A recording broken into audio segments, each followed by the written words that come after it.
chicken ବେସର ନୁହଁ ପୋଡ଼ା ଚିକେନ କୋଉ ପତ୍ରରେ ପୁରୁଛୁ ପତ୍ର ନାହିଁ ନା ଆଉ ତାହେଲେ ନା କଣ ଭିତରେ ଭର୍ତ୍ତି କରୁଛୁ ସାଙ୍ଗମାନେ ଆମର ପତ୍ର ନାହିଁ ସେଥିପାଇଁ ଆମେ ତାକୁ ସୋରିଷ ମସଲା ଦେଇକିନି କଡ଼େଇରେ ପୋଡ଼ି ଦେଉଛୁ କଡ଼େଇରେ ପୁଡ଼ି ଦେଉଛୁ ନା ସେଥିରେ ପୁଡ଼ି ହିଁ ଦେବୁ ତୁ ଠିକ୍ ଆଗ ହଉ ଏଇଥିରେ କ'ଣ କ'ଣ ସବୁ ମସଲା ପଡ଼ିଛି ଆଉ କ'ଣ କ'ଣ ପଡ଼ିଛି କହ ରସୁଣ ଅଦା ଜୋରରେ ଶୁଭୁନି ମୋବାଇଲରେ ଜୋରରେ କୁହନ୍ତି କ'ଣ କହ ମାଇକି ନୁହେଁ ଜୋରେ କହିବୁ ହଁ କହ ଅଦା ରସୁଣ ପିଆଜ ସୋରିଷ ଜିରା କଞ୍ଚା ଲଙ୍କା ଥାଉ ବହୁତ କହିଦେଲ ଆଉ ତମେ କହୁଛୁ ୟାକୁ ବନେଇବ କିଏ ମା ମା କିନ୍ତୁ ଗୁଡ଼ାକୁ ଘଷୁଛି ଦେଖ ଘଷ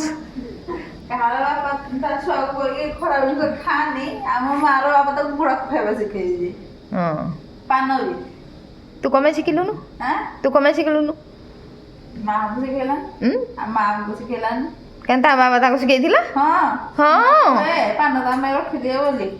ତୁ ହେମିତି ଖାଇଲୁନୁ ତୋ ମା ଆଣି ଦେଇଥାନ୍ତା ପାନ ତୋ ପାଇଁ ରଖିଦେଇଥାନ୍ତା ମୁଁ କମାଇ ରାନ୍ଧୁନି